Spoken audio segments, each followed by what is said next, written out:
صاحب کو جب گلدان سے سر میں مارا ان کا سر پھٹ گیا اور ان کا بھیجا باہر نکل آیا۔ اسی دوران گھر والے دروازہ توڑ رہے تھے اور پھر میں نے آوازیں سنی کہ دروازہ ٹوٹ گیا ہے، لیکن مجھے کوئی ہوش نہیں تھا۔ وہ جو میرے سر پہ مکڑی تھی اس نے مجھے قابو کیا ہوا تھا، اس لیے مجھے کوئی ہوش نہیں تھا۔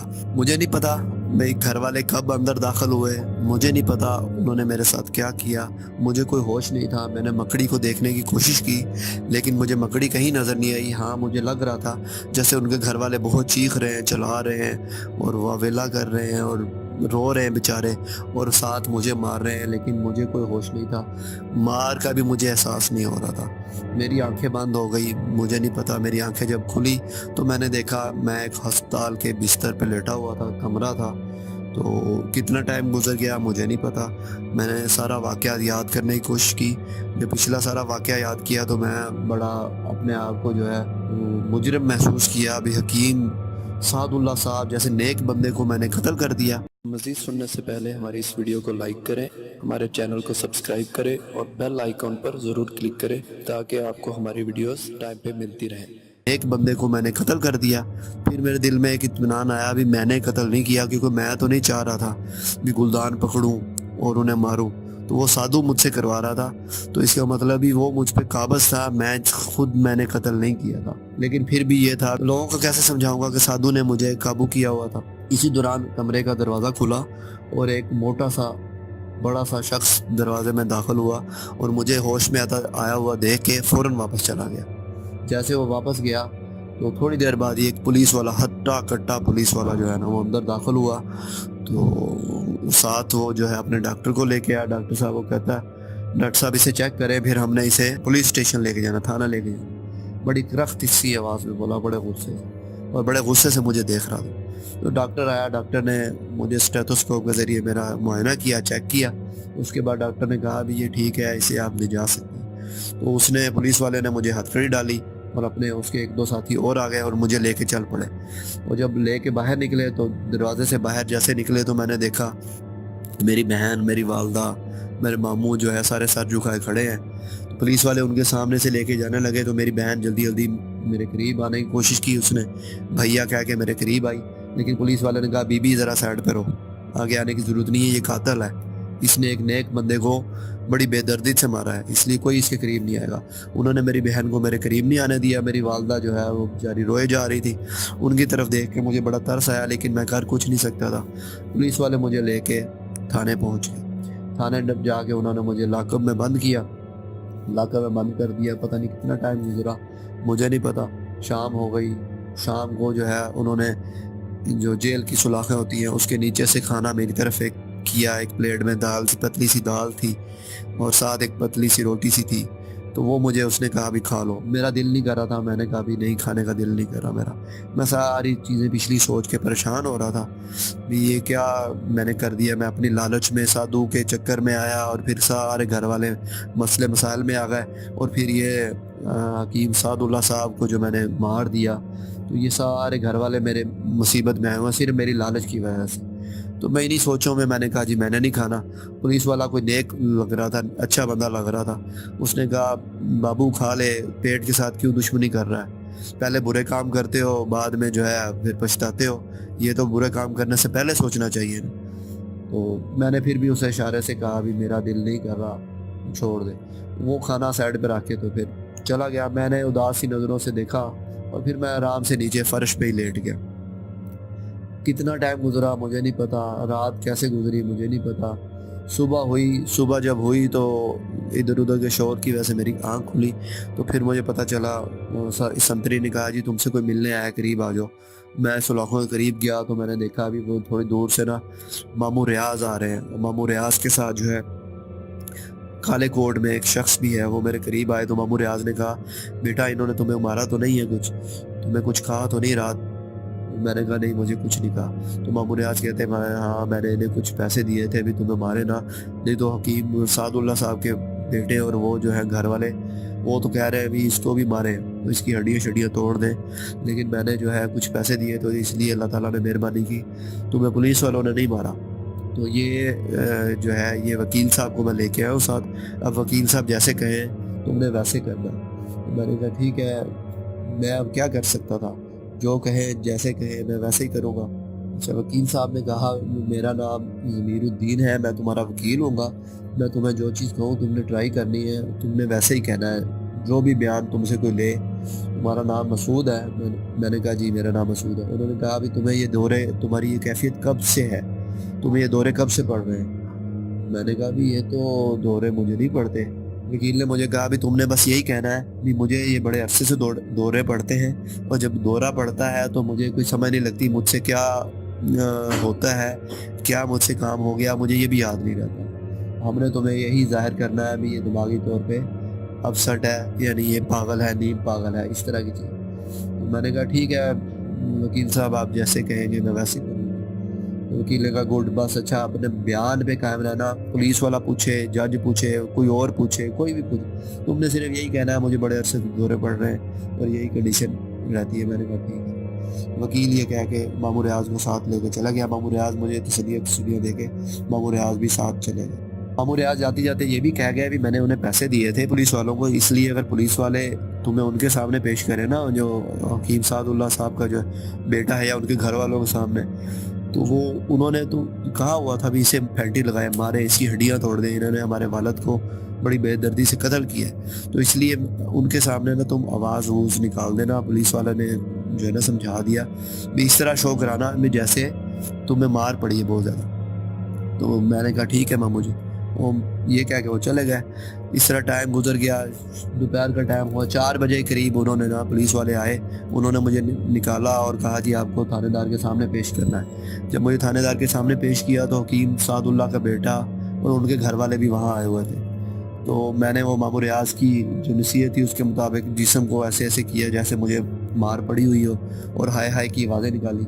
تو پولیس والا جو ہے تھانے دار، اس نے کہا نا ہاں آیا مزہ کہ تم نے اس طرح ایک نیک بندے کو کیوں مار دیا، اب یہ جو مار پڑی ہے یہ تو کچھ بھی نہیں ہے، ابھی تو ہم نے تمہاری ہڈیاں توڑنی ہیں۔ وہ ان کے حکیم صاحب کے جو ہے گھر والوں کو دکھا رہا چاہ رہا تھا بھی اسے مارا ہے۔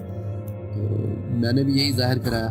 تو مجھ سے اس نے سوال پوچھا بھی تجھے کیا موت پڑی تھی، تم نے مارا کیوں ہوا ایک اللہ والے نیک بندے کو؟ میں نے کہا جی میں نہیں جانتا، میں تو کچھ عرصے سے بیمار ہوں، اس طرح کی کنڈیشن مجھ پہ جب ہوتی ہے تو مجھے پتہ ہی نہیں ہوتا ابھی میرے ساتھ کیا ہو رہا ہے یا میں کسی کے ساتھ کیا کر رہا ہوں، اس دوران کی کوئی بھی چیز مجھے یاد ہی نہیں ہوتی، مجھے تو یہ یاد ہی نہیں میں نے حکیم سعد اللہ صاحب کو مارا ہے۔ انہوں نے کہا بچہ جب تیری ہڈیاں ٹوٹے گی نا پھر تجھے پتہ چلے گا تو نے حکیم صاحب کو مارا ہے۔ جب میں نے یہ کہا بھی مجھ پہ یہ کیفیت ہوتی رہتی ہے اور اسی کے علاج کے لیے میں حکیم صاحب کے پاس آیا تھا، تو جو پولیس والا کانسٹیبل ہے جو حوالدار تھا اس نے حکیم سعد اللہ صاحب کے گھر والوں سے کہا بھائی سر یہ تو کیس ہی بدل گیا، یہ تو اگر یہ چیز ہے تو یہ تو ذہنی مریض ہے، یہ تو معاملہ ہی الٹا ہو گیا، یہ اس پہ قتل کا کیس تو ڈال ہی نہیں سکتے۔ بیٹا جو ہے بڑے غصے سے بولا یہ جھوٹ بولتا ہے، بدبخت بدماش ہے یہ، اس نے جان بوجھ کے میرے ابا کو مارا ہے، اس نے میرے ابا کی ساری ہڈیاں توڑ دی، کم وقت نے کوئی بدلہ لیا ہے میرے ابو سے، تو یہ میں تو اسے چھوڑوں گا نہیں۔ انسپیکٹر نے اسے کہا فکر نہ کریں جی، ہم کوشش کریں گے اس سے مزید اصل بات پوچھنے کی، اس کی ہڈیاں توڑ کے نا ہم کوشش کریں گے آپ بے فکر ہو کے چلے جائیں۔ انہوں نے اشارہ کیا پولیس والے کو، مجھے لے کے دوبارہ وہی لاک اپ میں لے آئے اور ان کے بیٹے کو تسلیاں دے کے میرے خیال میں انہوں نے واپس بھیج دیا۔